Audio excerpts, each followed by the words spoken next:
안녕하십니까. 네, 대학로교회에서 청년들 섬기고 있는 강한성이라고 합니다. 대학로교회 방문하신 이 모든 분들 정말 환영하고 또 축복하고 또 오늘 정말 잘 오셨다라고 정말 이야기하고 싶습니다. 저는 오늘 여러분들께 그 이야기 들어봤니라는 이 제목으로 1시간 동안 하나님의 말씀을 전하고자 합니다. 1시간이 어떻게 보면 짧은 시간이기도 하고 긴 시간이기도 합니다. 그리고 토요일 저녁, 다른 말로 어떻게든 황금 시간이라고도 하잖아요. 하지만 이 1시간이 여러분의 인생에 있어서 정말 고민해야 되는 중요한 이야기를 들려드리고자 합니다. 여기 보시면 친구 초청 복음 집회라고 되어 있습니다. 여러분들 복음이 무슨 뜻인지 아실까요? 복음. 네, 이 복음을 한자를 그대로 풀었으면 복된 소리라는 뜻입니다. 영어로 하면 어떻게 될까요? 네, 다들 영어를 잘 하시는군요. 굿뉴스, 좋은 소식입니다. 요즘 정말 안 좋은 뉴스들이 우리의 눈과 귀를 덮고 있습니다. 오히려 좋은 소식을 찾아보기 힘들 정도입니다.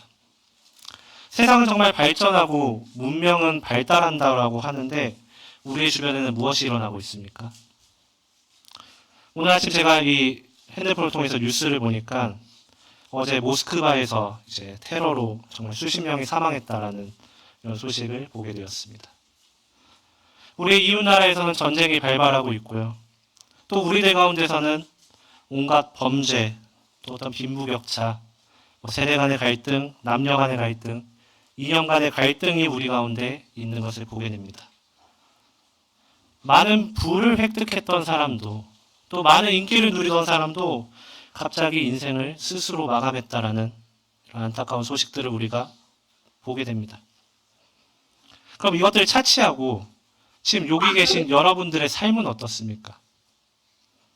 여러분들은 좋은 소식들로만 가득 찬 행복한 삶을 살고 계십니까? 여러분에게 무엇이 좋은 소식입니까? 어떻게 하면 더 좋은 직장을 얻을 수 있을 것인가? 어떻게 하면 더 좋은 투자 정보를 얻을 수 있을 것인가? 어떻게 하면 더 좋은 배우자를 만날 수 있을 것인가? 즉 한마디로 말하면 잘 먹고 잘 살자. 이것이 정말 많은 사람들이 바라는 좋은 소식일 것입니다.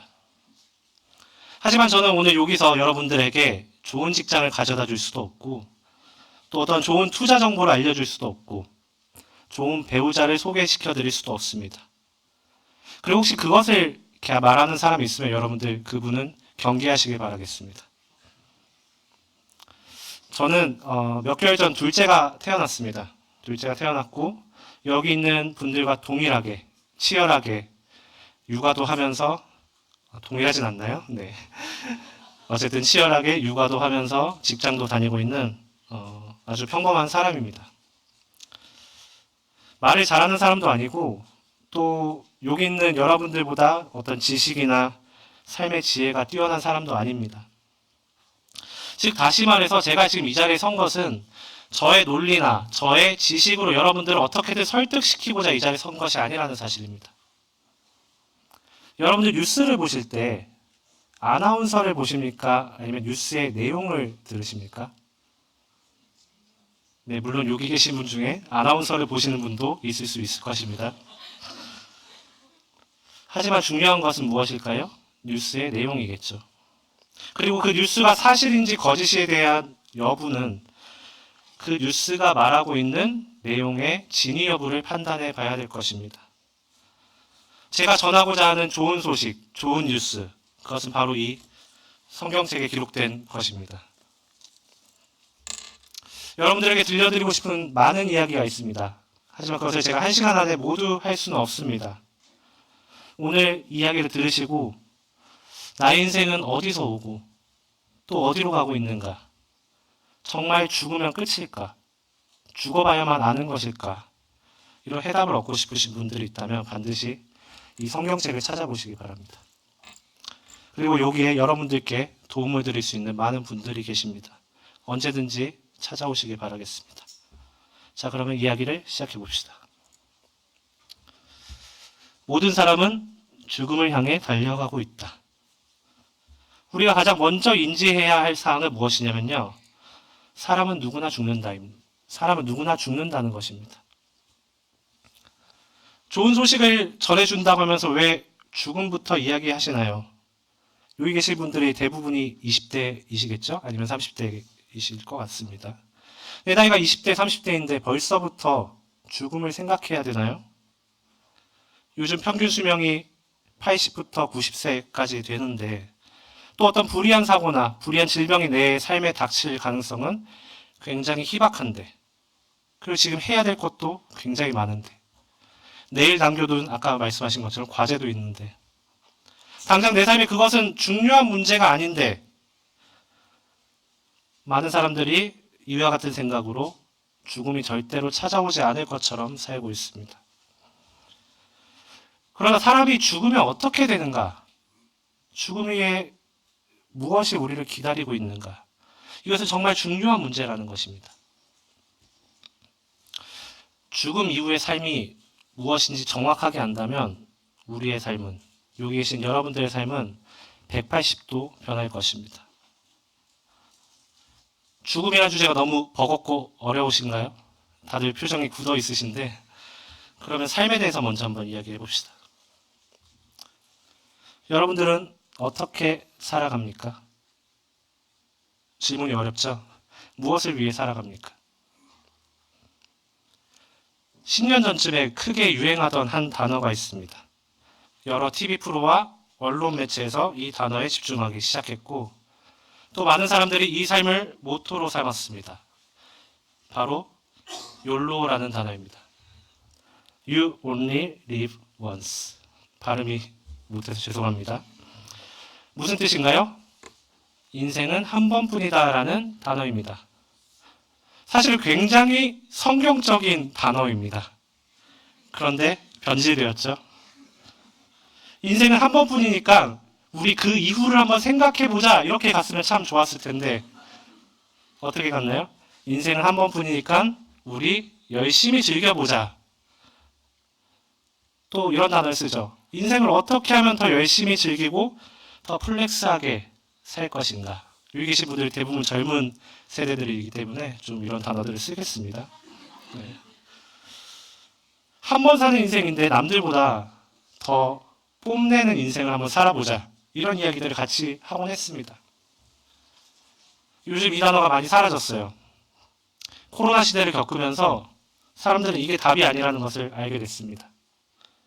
그래서 요즘 MZ세대라고 하죠. 사실 저도 MZ세대 중 하나입니다. 네. 네, 굉장히 웃으시는데, 네, 이 단어가 떠오르고 있습니다. 갓생이라는 단어. 이 단어를 아시는 분은 MZ세대이고, 모르시는 분은 그 밑에 설명을 참조하시면 될 것 같습니다. 갓생. 이것도 표면적으로 보면 굉장히 성경적인 단어입니다. 그렇죠? 요새 참 모든 단어에 무엇을 붙여요? 갓을 붙입니다. 하나님. god를 붙입니다. 그러면서 뭐라고 해요? 하나님은 없습니다라고 이야기합니다. God 플러스 life.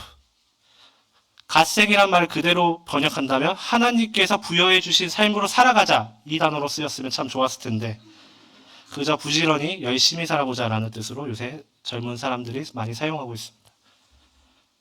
욜로를 모토로 살아가던 시대에 이 코로나19라는 큰 이 재앙이 닥치면서 이 빈부격차가 더 심해졌고 또 취업은 어려워지고 우리의 삶은 막 팍팍해진다는 어떤 이런 불안한 심리가 이제 이런 단어들에 반영이 된 것입니다.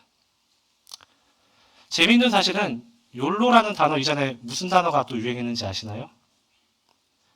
네, 노력이라는 단어가 굉장히 유행했습니다. 노력하자 이런 단어들이 많이 유행했습니다. 즉, 잘 보시면 이 세상에서는 노력하자. 그래도 안 되면 다시 즐기자. 그래도 또 안 되면 다시 노력하자. 이러한 반복된 삶의 모토들이 이어가고 있다는 사실입니다. 즉 사람들은 이 땅에서 어떻게 하면 잘 먹고 잘 살 수 있을까에 대한 많은 고찰과 많은 고민들을 하고 있습니다. 그런데 삶이 마음대로 되던가요?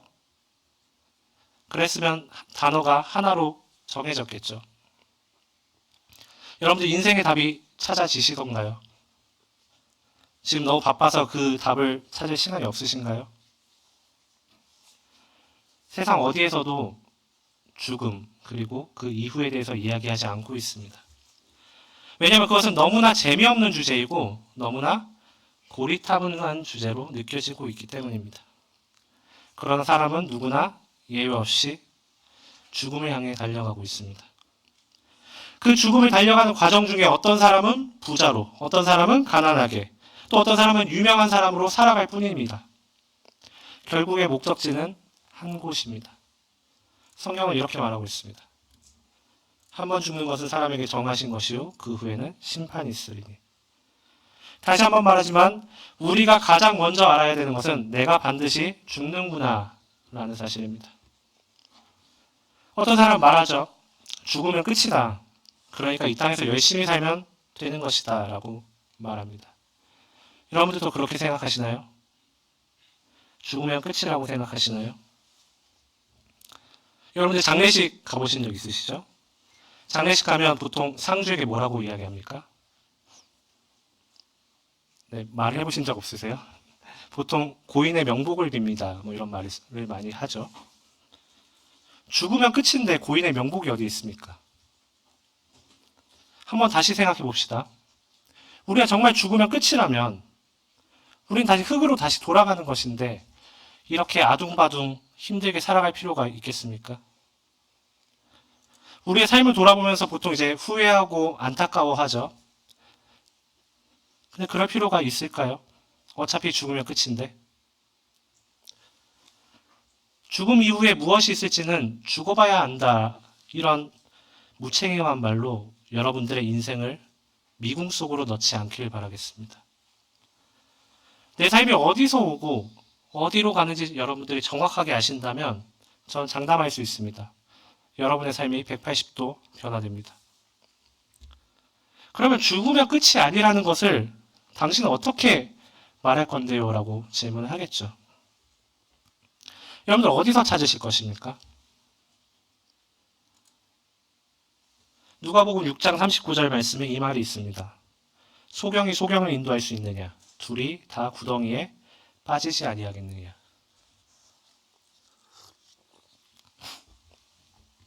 소경이 소경을 인도하게 되면 어떻게 될까요? 정확한 위치로 찾아갈 수 없겠죠. 죽어보지도 않은 사람을 찾아가서 아무리 우리가 죽음을 논한다고 한들 어떤 소용이 있겠습니까? 죽음과 생명을 이야기할 수 있는 사람은 오직 누구밖에 없냐면요. 죽음과 생명을 모두 다 경험한 사람, 혹은 죽음과 생명을 모두 초월한 사람만이 할 수 있는 것입니다. 이제 여러분에게 그 시간과 공간을 초월하셨다라고 하시는 분이 쓴 이 책, 성경에 대해서 더 자세하게 이야기하려고 합니다. 거듭 말씀드리지만 나의 인생에 대한 해답을 찾고 싶으신 분들은 이 성경책을 찾아보시길 바라겠습니다. 성경에 이렇게 나와 있습니다. 오직 이 성경을 기록함은 너희로 예수께서 하나님의 아들 그리스도이심을 믿게 하려 하며 또 너희로 믿고 그 이름 힘입어 생명을 얻게 하려 함이니라 라고 말씀합니다. 자, 이제부터 성경을 한번 펴볼게요. 자, 성경을 딱 처음 피면 나오는 유명한 문장입니다. 다 같이 한번 읽어볼까요? 시작. 그럼 사람들은 어떻게 할까요? 에이, 그럼 그렇지 하고 그냥 닫아버리죠. 그런데 그렇게 덮어버리기 전에, 그렇게 귀를 닫기 전에 한 번 더 생각해 보라는 것입니다. 지금까지 20년 동안, 30년 동안 그렇게 덮어놓고 귀를 닫고 살았다면 한 번 더 생각해 보자는 것이죠. 지구상에 정말 많은 책들과 또 많은 지식들, 뛰어난 지식들을 가지고 있는 사람들이 있습니다. 그러나 세상의 어떠한 책이나 또 어떠한 종교에서도 이 세상을 창조한 기원에 대한 이야기가 없습니다. 사람들 마음 가운데는 본능적으로 이 문장을 거부하고자 하는 마음이 있습니다. 왜냐하면요, 하나님이 천지를 창조하셨다라는 사실을 받아들이는 것은 단순히 이 세상의 시작이 무엇인가에 대한 사실만 이야기하는 것이 아니기 때문입니다. 이 세상, 즉 나의 주인이 누구인가, 내 인생의 주도권이 누구에게 있는가를 받아들이는 굉장히 커다란 문제이기 때문입니다. 그래서 사람들은 삶을 살면서 몇십 년 동안 이 사실을 자세히 들여다보지도 않은 채 귀를 닫고 무시하며 살아왔던 것입니다. 정말로 이 모든 것을 창조하신 분이 계시다면 우리는 그분 앞에 가서 나의 인생에 대한 질문을 해야 될 것입니다. 그리고 그분이 쓰신 책이 있다면 우리는 그 책을 무조건 보아야 하겠죠. 사람이 창조냐 진화냐라는 이야기를 하기 전에 우주의 기원에 대한 이야기를 한번 해보도록 하겠습니다. 먼저 저는 과학을 전공한 사람이 아닙니다. 그렇기 때문에 어떤 과학적으로 이것이 이렇다라고 이야기를 하는 것이 아닙니다. 세상이 어떻게 만들어졌냐라고 했을 때 많은 사람들은 무엇을 이야기할까요? 네, 다들 입모양으로 이렇게 하시는데요. 네, 빅뱅 이론을 이야기하죠. 사실은 명칭을 바꾸어야 합니다. 빅뱅 가설입니다. 아무튼 1920년도에 이 한 사람이 세운 이 가설이 지금도 과학계에서는 정말 많은 비판을 받고 있는 이론이지만 오늘날 사람들에게는 이 단어가 우주 시작의 정설로 받아들여지고 있습니다. 이것은 제가 그냥 쓴 말이 아닙니다. 실제적으로 빅뱅 이론이 무엇인가를 쳤을 때 그 설명이 나와 있는 부분입니다. 태초에는 모든 물질과 에너지가 한 점에 모여 있었고 이것이 약 수백만 년 전에 팽창하고 냉각되면서 대폭발을 일으켰고 그것이 우주를 형성했을 것이라는 가설입니다. 그리고 이것은 몇 초 만에 이루어졌다라고 하는 것이 바로 빅뱅 이론입니다. 말이 어렵진 않죠? 네. 한 점에 있었고 그것이 수백만 년 전에 이것이 갑자기 팽창하는 일이 일어났고 또 냉각되었고 대폭발을 일으켰다라는 그리고 그것이 우주를 형성했을 것이라는 이론입니다. 그런데 빅뱅 이론을 주장하는 과학자들조차 이런 의문을 가지고 있습니다. 빅뱅 이전에는 그럼 무엇이 있었을까? 왜 우주가 팽창하기 시작했는가? 폭발은 어떻게 일어난 것일까? 그리고 이 이론은 물리학의 어떠한 기본 법칙을 거스르고 있을 뿐 아니라 오늘날 성경을 믿지 않는 많은 과학자들조차 이 빅뱅 이론은 타당하지 않은 이야기라고 합니다. 저는 어떤 빅뱅 이론을 비판하려고 이 이야기를 꺼낸 것이 아닙니다. 자, 여러분들 성경이라고 이야기하면 보통 많은 사람들이 어떻게 이야기하나요? 성경은 과학적이지 못하다, 합리적이지 못하다라고 이야기를 하고 있죠. 이 성경은 그저 지어낸 이야기야. 어떻게 이것을 믿을 수 있어? 라고 많은 사람들이 비판을 합니다. 그런데 다시 한번 생각해 보자고요. 우주에 수천억 개가 넘는 별과 은하가 공존하고 있습니다. 이 우주가 우연한 대폭발로 이루어졌고 또 거기서 모든 동물과 식물과 또 사람이 저절로 생겨났다라는 이 생각에는 어떻게 합리적이고 어떻게 과학적이라고 동의를 하십니까? 과학은 과거와 미래에 대해서 가설을 세우고 그것을 예측할 뿐이지 정확하게 이야기해 줄 수 없습니다. 과학은 생명의 기원에 대해서도 이야기해 줄 수 없습니다. 다른 어떤 책도 우주와 사람의 탄생에 대해서 설명할 수 없습니다. 그러나 이 책은 누가 창조하였는지 계속하여 말씀하십니다. 집마다 지은 이가 있으니 만물을 지으신 이는 하나님이라. 이사야서에서는 하늘들을 창조한 주가 이같이 말하노라. 하나님은 스스로 땅을 조성하고 만들었으며 그는 그것을 견고히 세우되 헛되이 창조하지 아니하셨으니 사람이 거주하도록 조성하였느니라. 성경은 하나님의 존재에 대해서 막 증명하려고 하지 않습니다. 그저 선포할 뿐입니다. 이 땅을 만든 사람이 있다. 이 땅을 창조한 사람이 있다. 그것이 바로 하나님이다라고 선포할 뿐입니다. 우리가 이 스마트폰을 사용하고 있죠. 이 스마트폰이 만들어지기까지 어떤 과정을 거쳤을까요?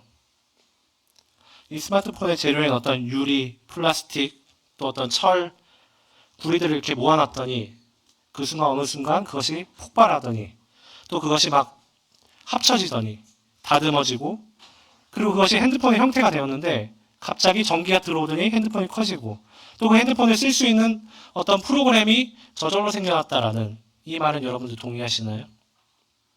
여러분들 믿으실 수 있겠습니까?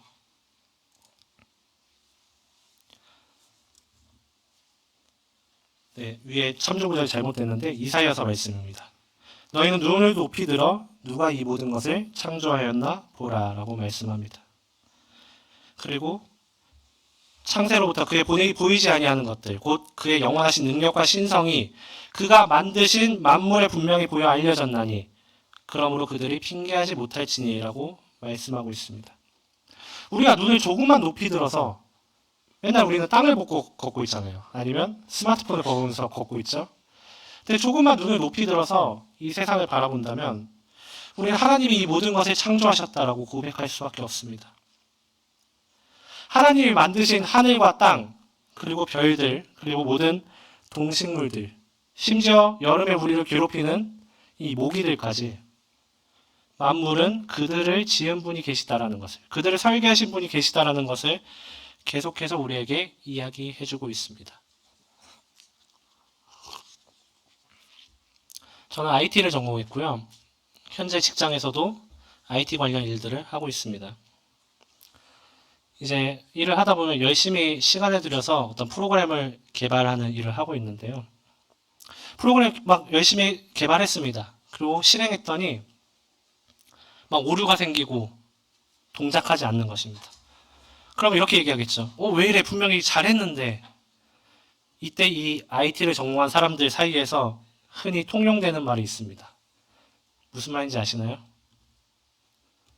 컴퓨터는 거짓말을 하지 않는다라는 말입니다. 뭐가 잘못됐다면 그 개발을 진행한 사람이 잘못한 것이지 컴퓨터가 스스로 잘못하진 않았다라는 것입니다. 이해가 되시죠? 너무 IT스러운 말은 아니죠? 네. 반대로 이야기하면 무슨 말이냐면 프로그램이 정교하고 한치의 오차도 없다면 그 프로그램을 만든 사람은 얼마나 뛰어난 분일까 라는 생각을 하게 되는 것이죠. 네, 여기가 태양계인데요. 잠깐 돌고 있네요. 여러분이 잘 아시다시피 또 과학 시간에 우리가 배웠다시피 지구가 태양에 조금만 더 가까워진다면 어떤 일이 일어나나요? 네, 이 정도는 배우셨죠? 네, 모두 다 불에 타 죽을 것입니다. 지구가 태양에서 조금만 멀어진다면 어떤 일이 일어날까요? 네, 얼어 죽을 것입니다. 그 적정한 거리를 유지하면서 지구는 공전과 자전을 하면서 이 태양계를 유지하고 있습니다. 이것이 얼마나 정교한 프로그램입니까? 네, 제 첫째와 둘째입니다. 네, 둘 다 이제 100일 사진 찍었던 것을 제가 이번에 가져와 봤는데, 네, 좀 저랑 닮았나요? 제가 이제 둘째 오른쪽입니다. 둘째가 이제 태어난 지 한 5달쯤 됐습니다. 이 친구가 태어났을 때 처음에는 아무것도 못하고 그냥 누워만 있습니다. 그러더니 슬슬 몸을 꿈틀꿈틀합니다. 그리고 이제는 뭘 하고 있을까요? 몸을 뒤집고 막 기어가려고 합니다. 첫째 때도 이미 제가 경험한 사실인데 이 둘째를 바라보면서 아무도 이 친구에게 너 이때 되면 뒤집어야 돼. 너 이때 되면 기어야 되고 이때 되면 걸어 다녀야 돼 라고 가르쳐주고 있진 않습니다. 혹시나 첫째가 둘째한테 몰래 알려주나 싶어서 제가 이렇게 살펴보는데 첫째는 둘째에게 전혀 관심이 없습니다. 제가 아이들이 자라나는 모습을 보면 하나님께 고백할 수밖에 없습니다. 분명히 보여 알려졌나니 시편 14편 1절에서는 이런 말씀이 있습니다. 어리석은 자는 그 마음에 이르기를 하나님이 없다 하도다. 어리석은 말을 다른 말로 표현하면 고집스러운이라는 뜻입니다. 내 마음 가운데 하나님이 없다라고 거부하는 마음이 분명히 있습니다. 인간은 본능적으로 하나님을 거부합니다. 조금 있다가 이야기하겠지만 그것은 우리 가운데 있는 죄의 근원 때문입니다. 우리의 모든 사상 가운데는 하나님이 없다라고 이야기를 하고 있습니다. 2009년에 영국에서 한 버스 광고가 있었습니다. 네, 제가 친절하게 해석까지 가져왔습니다. 아마도 신은 없을 것이다. 이제 걱정을 멈추고 인생을 즐겨라 라는 이 버스 광고까지 냈던 리처드 도킨스라는 이 진화론자 분이 이 버스 광고를 낸 것입니다. 여러분, 이 아마도에 여러분의 인생을 거시겠습니까? 아마도 없을 것이다. 이 말에 여러분들 인생을 거실 수 있겠어요? 인생은 한 번뿐이니까 우리 열심히 즐겨보자라는 달콤한 말에 빠져서 죽으면 끝이야. 죽어봐야 알지. 이런 앞날을 모르는 두려움 가운데 살아가시겠습니까? 하나님은 모든 만물을 창조하셨지만 무엇보다 심혈을 기울이신 창조 사역이 있습니다. 그것이 바로 사람의 창조입니다. 인간의 창조입니다. 사람은 하나님께서 하나님의 형상을 따라 지으신 특별한 피조물이라고 말씀하고 있습니다. 그래서 동물이나 어떤 움직이는 생명체와는 분명히 다른 것입니다. 여기서 말하는 형상은 영어로 이야기하면 이미지입니다. 이것은 어떤 육체적인 외형을 말하는 것이 아닙니다. 사람과 동물의 가장 큰 차이가 무엇이라고 생각하시나요? 네, 여러 차이가 있겠지만 사람과 동물의 가장 큰 차이는 지정의, 다시 말해서 생각할 수 있는 지성, 마음에 일어나는 여러 감정들, 그리고 내 삶 가운데서 무언가를 계획하고 이행하는 의지가 있다는 것입니다. 이것이 우연하게 이루어지고 우연하게 이것이 생겼다라고 여러분들 자신할 수 있겠습니까?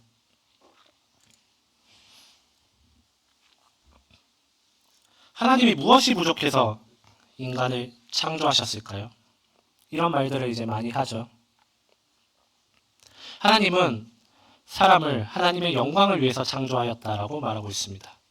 다시 말하면 하나님의 그 놀라운 능력과 하나님의 성품이 인간을 통해서 드러나도록 인간을 창조하셨다라고 말씀하고 있습니다. 하나님은 우리를 애완동물이나 어떤 노예로 기르기 위해 창조하신 것이 아닙니다. 하나님은 우리와 교제하기를 원하신다라고 말씀합니다.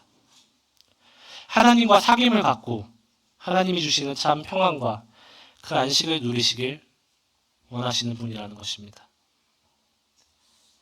그렇기 때문에 하나님은 우리에게 뭐라고 말씀하시냐면요. 하나님이 만드신 모든 천하보다 인간이 귀하다라고 말씀하고 있습니다.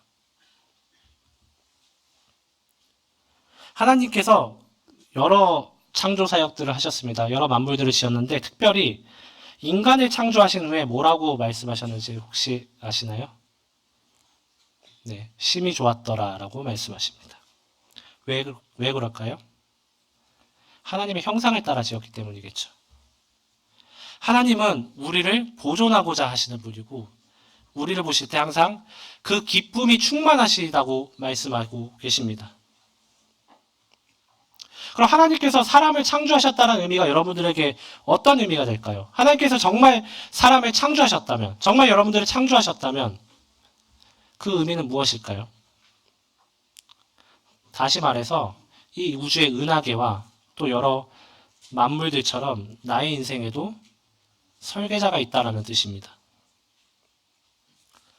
하나님의 형상으로 말미암은 이 나의 인격을 통해서 우리는 하나님의 영광이 되고 또 하나님을 찬양하고 하나님과 교제하는 삶을 살아가도록 하나님은 우리를 창조하셨다라고 말씀합니다.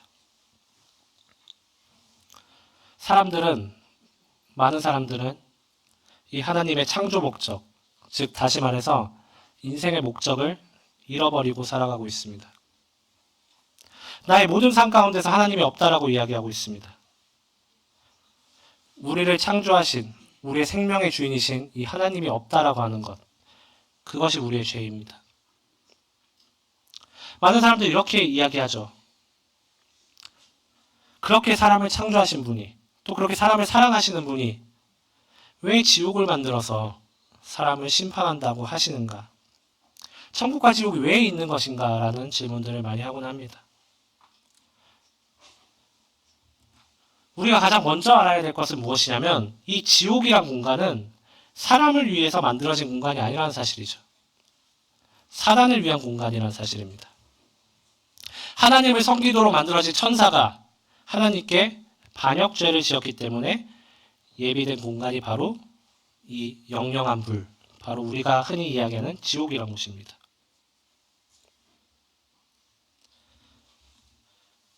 하나님께서는 우리가 이 지옥에 가는 것을 기뻐하시는 분이 아니라는 사실입니다. 그러셨으면 하나님께서 우리를 하나님의 형상을 따라 창조하시지 않았겠죠. 주 여호와의 말씀이니라. 나의 삶을 두고 맹세하노니 나는 악인이 죽는 것을 기뻐하지 아니하고 악인이 그의 길에서 돌이켜 떠나 사는 것을 기뻐하노라. 이스라엘 족속아 돌이키고 돌이키라. 너희 악한 길에서 떠나라. 어찌 죽고자 하느냐. 하나님께서는 우리가 지금 걸어가고 있는 이 길에서 돌이켜 떠나기를 간절히 말씀하고 계십니다. 하나님은 우리가 죽는 것을 기뻐하시는 분이 아니라는 사실입니다. 얼마 전에 이제 굉장히 유명한 사극이 있었습니다. 그 사극을 보면 초반부에 이제 반역을 일으키는 한 사람이 나오는데요. 보통 이제 이 나라에 반역을 일으키는 사람이 있으면 반역을 누군가가 이제 본인이 이 나라를 뒤엎으려고 하는 사람이 있으면 먼저 무엇을 할까요? 네, 동료들을 모으겠죠. 내 뜻에 동조할 많은 이 동료들을 모을 것입니다. 그런데 그냥 동료들에게 너 나랑 같이 이 나라 한번 뒤엎어보자 라고 하면 그 동료들이 그래 같이 하자라고 할까요? 그러진 않겠죠. 어떠한 충분한 이 보상과 또 듣기 좋은 어떠한 이야기들을 해야 그 동료들은 넘어갈 것입니다. 반역을 하게 되었을 때 얻게 되는 여러 가지 이점들, 여러 부귀영화들을 속삭일 것입니다. 이 세상을 창조하신 하나님께 사단이 먼저 반역을 했습니다. 그리고 이 사단은 우리를 항상 흔들고 있습니다. 시험 관계상 어떤 생명나무와 선악을 알게 하는 나무는 이야기는 넘어갈 텐데 사단이 가장 먼저 사람을 꾀었던 한마디가 있습니다. 그 한마디가 무엇인지 아시나요? 너가 하나님처럼 될 수 있다라는 말입니다. 내 인생의 주인은 너가 되어서 너 마음대로 살아갈 수 있다라고 속삭이고 있다는 사실입니다. 예레미야 말씀에 내 백성이 두 가지 악을 행하였나니 곧 생수의 근원되는 나를 버린 것과 스스로 웅덩이를 판 것인데 그것은 물을 저축지 못할 터진 웅덩이니라. 평생 우물을 팝니다. 어떤 사람이 평생 우물을 파는데 물줄기를 발견하지 못하는 것이에요. 그 여기 파는데 아 여기가 아닌가벼. 또 조금 더 가서 저기 파는데 아 저기도 아닌가벼. 그렇게 평생을 우물만 파다가 인생을 마감하는 것. 이 생수를 발견하지 못하는 삶. 이것이 우리들의 삶일 수도 있습니다. 성경에서 말하는 죄가 무엇인가? 이것을 우리가 분명히 명확하게 해야 됩니다. 이 영화 많이들 보셨죠? 네. 신과 함께라는 영화입니다. 이 신과 함께라는 영화를 보다 보면 여기에는 이제 여러 가지 지옥이 나와요. 물론 이것은 불교 사상을 배경으로 한 지옥입니다. 근데 그런 의문이 들진 않으시나요? 여기 보면 이제 뭐 살인 지옥 이거는 뭐 그렇다 치고 그 다음에 나태 지옥이 있어요. 뭐 게으른 사람이 간다는 지옥인데 그러면 나는 어느 정도 나태해야 나태 지옥에 갈까? 내일 내가 좀 늦잠 자고 수업에 늦으면 이 나태 지옥에 가는 것일까? 어느 정도 거짓말을 해야 거짓 지옥에 갈까? 이런 생각이 혹시 들진 않으셨나요? 우리나라는 유교와 불교 사상을 배경으로 하고 있는 나라입니다. 그렇다 보니까 우리가 알고 있는, 우리가 생각하는 이 천국과 지옥에 대한 이미지도 이 유교와 불교에서 내려오는 이 천국과 지옥의 어떤 이미지가 우리 안에 들어와 있는 경우가 굉장히 많습니다. 그래서 하나님께서 말씀하시는 천국과 지옥에 대한 오해가 우리 가운데 있습니다. 사람들은 굉장히 착하게 살려고 노력을 하죠. 안 그러신가 봐요. 네. 착하게 살려고 많이 노력을 합니다. 세상에 많은 베스트셀러들, 많은 위인전들, 그걸 보면 참 그들의 삶을 찬란하게 비추고 있습니다. 그러다 보니까 이런 이야기를 하게 되는 것이죠. 난 나름대로 착하게 열심히 살았는데 왜 하나님께서 나를 지옥에 보내신다는 거야? 난 잘못한 게 하나도 없는데 하나님 어떤 기준으로, 하나님 정말 계시다면 이거 불공평한 것 아닌가, 이렇게 반문하는 경우들이 많습니다. 근본적인 죄가 무엇인지 모르는 것, 그것이 죄입니다. 로마서 1장 28절부터 32절인데요. 또한 그들이 마음에 하나님 두기를 싫어하며 하나님께서 그들을 그 상실한 마음대로 내버려 두사 합당하지 못한 일을 하게 하셨으니 그들이 이 같은 일을 행하는 자는 사형에 해당한다고 하나님께서 정하심을 알고도 자기들만 행할 뿐 아니라 또한 그런 일을 행하는 자들을 옳다 하느니라. 사단으로부터 죄가 우리에게 들어왔고 그것은 내 마음에 하나님 두기를 싫어하게 만듭니다. 하나님 이야기만 들으면 바로 책을 덮고 귀를 닫게 만들고 있습니다. 하나님께서 우리를 버리신 것이 아니라 우리가 하나님께 반역했던 이 사단을 따라갔다는 사실입니다. 반역의 결과는 무엇일까요? 반드시 사형입니다. 어떠한 예외도 없습니다. 우리는 이것을 알면서도 내 인생의 주인은 나의 것이다 라면서 살아가고 있습니다. 하지만 그 말을 잘 생각해보고 또 나의 삶을 다시 한번 돌이켜보면요, 내 인생의 주인은 나였던 적이 없어요. 여러분들 인생의 정말 주인이 여러분이라 생각하시나요? 여러분이 살아왔던 그 인생의 주인은 사실은 사단이었습니다. 사단은 너가 너의 인생의 주인이 될 수 있어 라고 같이 반역하자라고 꼬드기고 있습니다. 그런데 알고 보니까 나도 거기에 코가 꿰어서 같이 따라가고 있는 것입니다. 주인이 가는 곳에 누가 가나요? 종이 같이 갈 수밖에 없죠. 그곳이 바로 지옥입니다. 시편 51편 5절을 보시면 성경은 사람이 태어났을 때부터 죄 가운데 태어난다라고 말씀하십니다. 죄를 지어서 죄인이 아니라 죄인이기 때문에 죄를 짓는 것입니다. 저희 아이들이 아직까지 제 눈에는 굉장히 이뻐 보입니다. 하지만 이 아이들이 커가면서 본능적으로, 본성적으로 자신의 이 본 모습들이 이제 드러나는 것들을 보게 됩니다. 얼마 전에 이제 첫째랑 같이 어디 그 행사를 방문한 적이 있는데 본인이 마음에 안 드는 것이 뭔가 있었나 봐요. 그러니까 저 처음 봤습니다. 어떻게 하냐면 배를 이제 그 뒤로 뒤집고 등을 바닥에 대고 그대로 누워버리더라고요. 제가 그 친구 앞에서 그런 행동은 한 번도 한 적이 없습니다. 그렇죠? 제가 그렇다고 너 마음에 안 들면 이렇게 누워서 울면 되라고 가르치지도 않았겠죠. 그건 제가 고생인데요.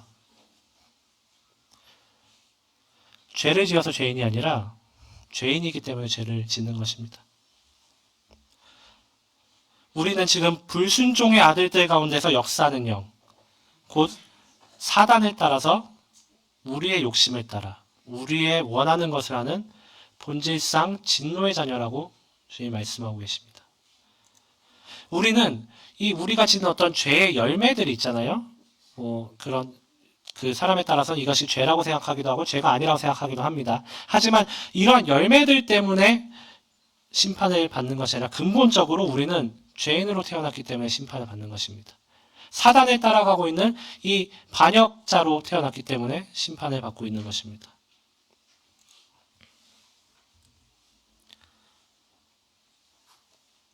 하나님께서는 우리의 삶을 이 하나님의 창조 목적대로, 하나님의 이 계획대로 살아가도록 우리를 창조하셨습니다.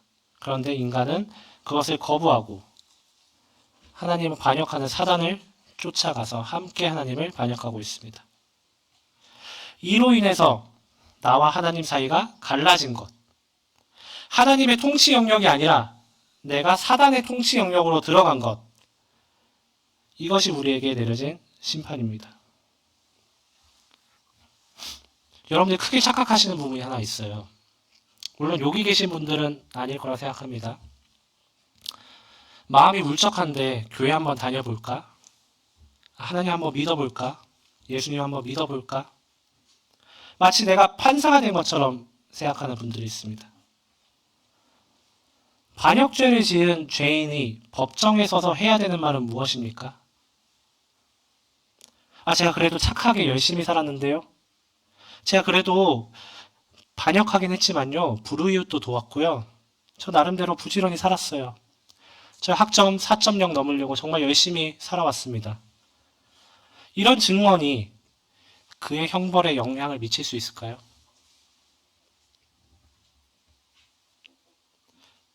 여러분들은 반역죄를 회개하고 이제는 창조주이신 하나님께로 돌아가겠습니다. 나를 지으신 목적대로 하나님을 나의 왕으로 섬기겠습니다. 제가 잘못했습니다. 저를 부디 받아주세요라는 사실은 통회하는 마음으로 이 법정에 들어가야 될 것입니다. 결국 구원을 받는다라는 의미는 계속 구원이라는 이야기를 이제 교회에서 많이 하잖아요. 구원을 받는다는 의미는 무엇이냐면요. 이제 내가 통치하고 있던 나의 인생이 있습니다. 내가 나의 인생의 주인 되고자 하는 이 나의 영역이 있습니다. 이 영역에서 내가 벗어나서 이제는 나를 통치하시는, 나를 창조하신 이 하나님의 영역으로 들어가는 것. 그 고백이 바로 구원인 것입니다. 반역의 결과는 반드시 사형입니다. 어떠한 핑계도 그것을 사면할 수는 없습니다. 그러나 하나님께서 또 인간을 창조하신 하나님께서는 그 죽음의 심판을 대신 받을 구원자를 우리에게 보내셨죠. 그분이 바로 하나님의 아들이신 예수 그리스도이십니다.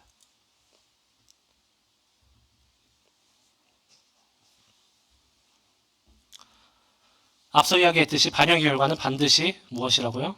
사형입니다. 모든 사람은 각각 그 죄에 대한 대가를 지불해야 됩니다. 어떤 사람은 이렇게 얘기합니다. 정말 이 말이 사실이라면 하나님께서 굳이 예수 그리스도를 보내실 필요 없이, 굳이 그의 아들을 보내실 필요 없이 그냥 회개하고 그냥 사면해주면 되는 거 아니냐라고 질문합니다.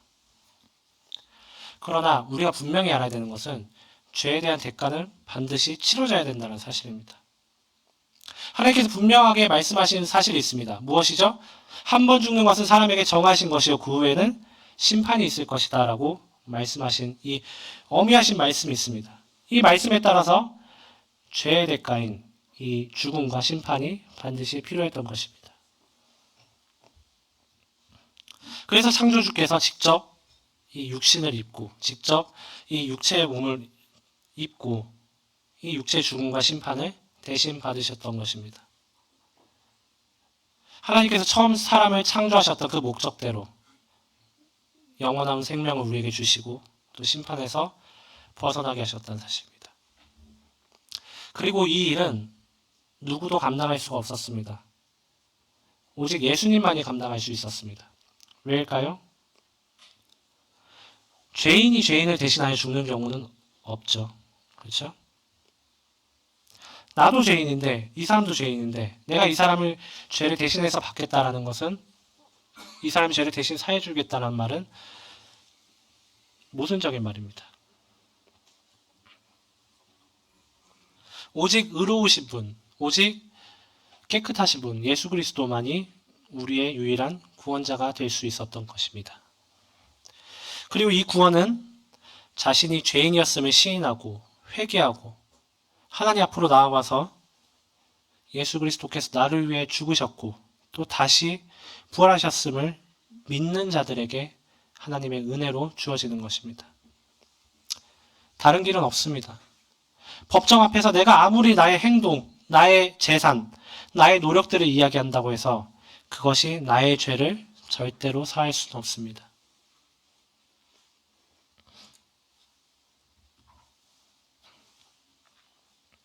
성경은 이 십자가 사건이 이미 정하신 뜻이었고 처음부터 하나님께서 준비하셨고 처음부터 하나님께서 계획하신 구원의 방법이라고 이야기하고 있습니다. 그리고 그것은 하나님께서 우리에 대한 사랑을 확증하신 방법입니다.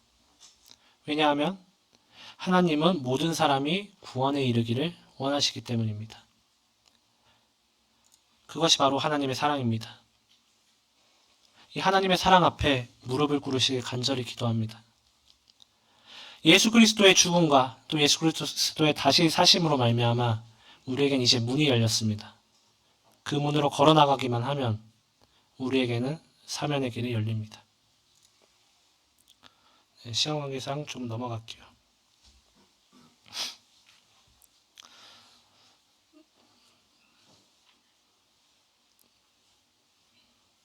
예수 그리스도께서는 3일 만에 죽으신 것이 아니라, 죄송합니다. 십자가에서 죽으심에서 끝나신 것이 아니라 3일 만에 부활하셨습니다.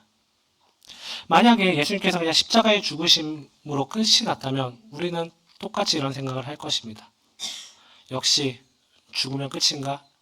이런 생각을 할 수밖에 없을 것입니다. 부활이야말로 모든 사람들에게 믿을 만한 증거를 보여주셨습니다. 이제는 우리의 인생이, 이제 우리의 삶이 죽음으로 끝나는 것이 아니라 새로운 생명을 주시는 하나님임을 고백하게 됩니다. 우리는 이미 죄사함을 받았습니다. 하나님께서는 우리가 이 사단의 소나기에서 돌아오기를 기다리고 계십니다. 이제 우리의 새로운 생명은 하나님의 아들 예수 그리스도 안에 있는 것입니다. 이것이 바로 하나님께서 여러분들을 향한, 여러분들을 위해 계획하신 이 구원의 놀라운 여정입니다. 조금 넘어가겠습니다. 우리의 삶의 목적은 창조주의 목적에 맞게 살아가는 것이 되어야 될 것입니다. 사단은 어떻게든 우리가 하나님의 뜻에서 벗어나게 하려고 합니다.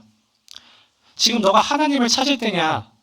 학업을 준비하고 취업을 준비하고 결혼을 준비해야 되는데 부지런히 너의 인생을 살기도 바쁜데 뭐하러 미래일을 걱정하고 있냐라고 속삭입니다. 그리고 만약 그것이 정말 있다면 너가 정말 죽기 전에 한번 찾아보면 될 것 아니냐라고 우리에게 보이지 않는 안대와 또 귀마개를 씌우고 있습니다. 하나님께서 처음 세상에 말씀하신 말씀이 무엇인지 아십니까?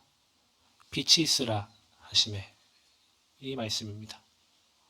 그리고 이제 하나님께서는 이 세상에도 이 사람들에게도 참 빛을 비추고 계십니다. 근데 아무리 그 빛이 강렬하고 또 그 빛이 아무리 환하더라도 우리에게 정말 이 암막 커튼과 같은 이 안대가 있다면 어떻게 될까요? 그 빛을 보지 못하겠죠. 사단은 우리에게 강력한 안대를 씌워놓고 있습니다. 그러나 분명한 것은 하나님의 약속이 있으시다는 사실입니다. 영접하는 자고 그 이름을 믿는 자들에게는 하나님의 자녀가 되는 권세를 주셨으니. 약 10년 전쯤입니다. 한 배가 이제 침몰하는 이 안타까운 사건이 우리나라에서 벌어졌습니다.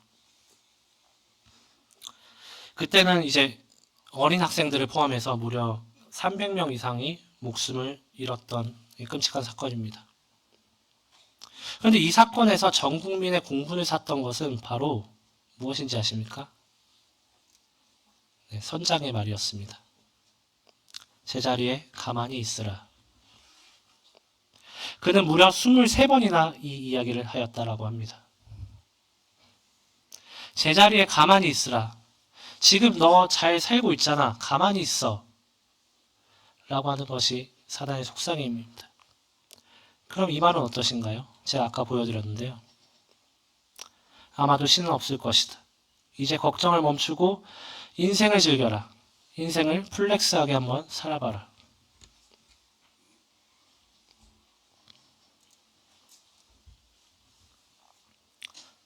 너희는 여호와를 만날 만한 때에 찾으라. 가까이 계실 때에 그를 부르라.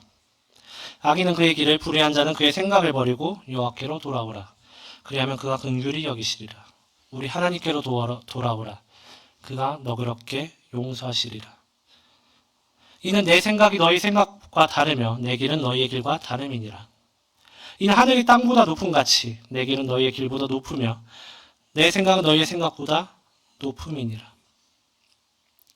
여러분, 인도의 그 장님과 코끼리 일화 다들 아실 것입니다. 장님 한 10명한테 이 코끼리를 옆에 가게 하고 이 코끼리를 만져본 다음에 그 코끼리는 어떤 동물인지 한번 이야기해 보라고 했을 때 이 10명의 이 장님들은 모두 다 다른 이야기를 했습니다. 왜요? 그들이 만지는 부위밖에 보는 것이 아니죠. 만지는 부위밖에 느끼지 못했기 때문입니다. 하나님의 생각은 우리의 생각과 다르고 하나님의 길은 우리의 길보다 높음을 인정해야 됩니다. 그것이 창조주와 피조물의 자세일 것입니다. 여러분, 하나님을 만나십시오. 하나님을 만나면 여러분들의 삶은 장담할 수 있습니다. 이전과는 결코 같지 않을 것입니다. 지금 당신이 있는 이 곳에서 하나님을 만나길 원한다고, 그분을 간절히 원한다고 말씀하십시오. 진실한 마음으로 간절하게 기도하시기 바랍니다. 내가 이때까지 진리라고 믿고 왔던 것, 내가 내 인생의 주인이라고 착각하면서 살아왔던 그 생각들을 버리고 온전한 창조주이신 하나님을 만나시길 바랍니다. 여러분이 진실한 마음으로 정말 하나님을 만나기 원한다면 하나님은 당신을 만나주실 것이다 라고 말씀하고 있습니다. 그리고 하나님은 여러분이 하나님을 찾기를 굽어 살피고 있습니다. 시편 53편입니다. 하나님이 하늘에서 인생을 굽어 살피사 지각이 있는 자와 하나님을 찾는 자가 있는가 보려 하신즉. 사도행전 17장 27절에는 이는 사람으로 혹 하나님을 더듬어 찾아 발견하게 하려 하심이로되 그는 우리 각 사람에게서 멀리 계시지 아니하도다 라고 말씀합니다. 하나님 우리에게 멀리 계신 분이 아닙니다. 여러분이 정말 진실한 마음으로 하나님을 만나고 싶다면 하나님은 여러분 언제나 만나주시는 분입니다. 그 어떤 만남보다, 정말 내가 사랑하는 사람을 만나는 그 만남보다 더 가치 있고 더 중요한 이 하나님을 만나는 일을 다른 것에 미루지 않길 바랍니다. 갈라디아서 2장 20절 말씀입니다. 내가 그리스도와 함께 십자가에 못 박혔나니 그런즉 이제는 내가 사는 것이 아니요 오직 내 안에 그리스도께서 사시는 것이라. 이제 내가 육체 가운데 사는 것은 나를 사랑하사 나를 위하여 자기 몸을 버리신 하나님의 아들을 믿는 믿음 안에서 사는 것이라. 앞서 모든 사람은 죽음을 향해 달려가고 있다라고 제가 말씀드렸습니다. 이제 여러분들은 죽음을 걱정할 필요도, 심판을 두려워할 필요도 없습니다. 이미 우리는 예수 그리스도께서 십자가에 달리셨을 때 나의 반역하던 이 죄된 이 사람도 함께 못 박혔기 때문입니다. 이젠 내가 내 인생의 주인이 돼서 살아가는 것이 아니라 하나님의 창조 목적대로 내 안에 예수 그리스도께서 사시는 것, 그것이 바로 갓생입니다. 오늘의 이야기는 여기까지입니다. 여러분의 삶을 하나님께서 정말 주관하시길 소망합니다. 하나님의 아들을 믿는 믿음 안에서 사는 그 삶이 얼마나 복되고 얼마나 멋진 삶인지 제가 사실 시간이 짧아서 다 이야기를 하지 못했습니다.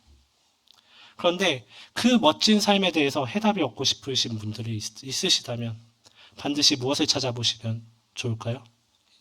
네, 성경책을 찾아보시기 바라겠습니다. 사람의 말보다 훨씬 더 강력합니다.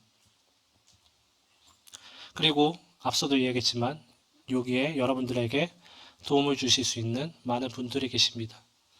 언제든 주저하지 말고 찾아오시기 바라겠습니다. 기도하겠습니다.